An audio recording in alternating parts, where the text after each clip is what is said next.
Thank you and welcome to the show this morning.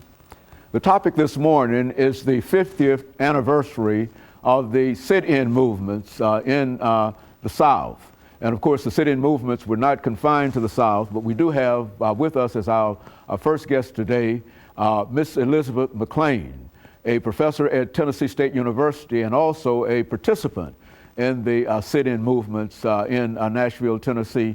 And let me welcome you to the show this morning, Ms. McClain. Thank you, Dr. Haney. And tell you how delighted we are to have you here with us, because we know that not only did you participate in the civil rights movement and in the sit-in movements, but you have played a real role in terms of the legacy of that movement, directing studies and directing all other kinds of activities to make more people aware of that. Let's start off by having you to give us a statement about your own background, and then talk about the sit-in movements, the 50th celebration of that movement.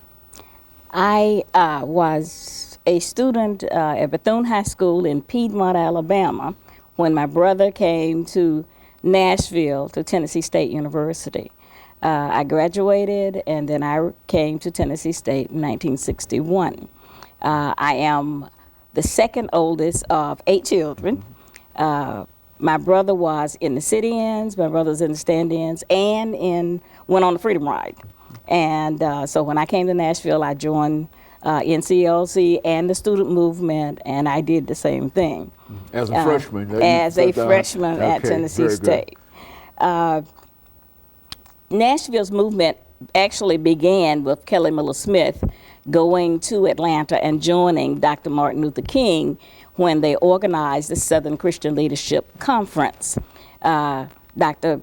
Smith became the chaplain for that organization. He returned to Nashville in 1958. He called for the ministers of Nashville and organized the Nashville Christian Leadership Council. And that's the organization that ran the sit-in movement in Nashville. He asked for ministers to join him, and 27 ministers joined him. And that organization later agreed that Jim Lawson, who had been to India and had studied Mohandas Gandhi nonviolence, would come and have workshops with students. So Nashville students and community persons went to workshops at Clark Memorial Church and several other churches and learned the philosophy and techniques of nonviolence. And that's what they used when we had the sit-ins. Now, the first publicized sit-ins was February the 1st, 1960 in Greensboro, North Carolina. But Nashville's first sit-ins was on February 13th. Now, Nashville had tried some test sit-ins in 1959, but the first publicized sit-in was February 13th, 1960.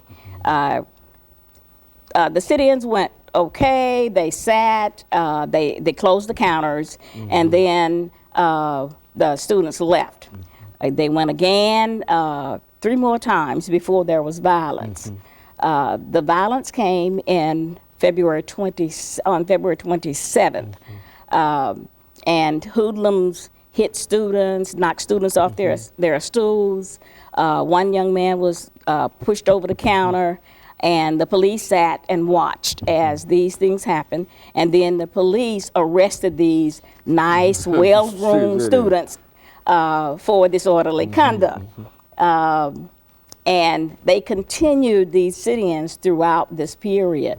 The Nashville community was outraged because their well-behaved young college students were being beaten and by hoodlums and also arrested by the police.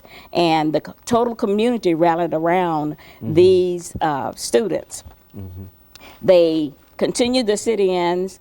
The mayor had a biracial committee which came up with a solution that said that they would have partial counter opening. You'd have one part where there were black people, and you have one part with whites and one part with a interracial group, and of course the students didn't accept that. And they wanted full integration of the counters and everything else.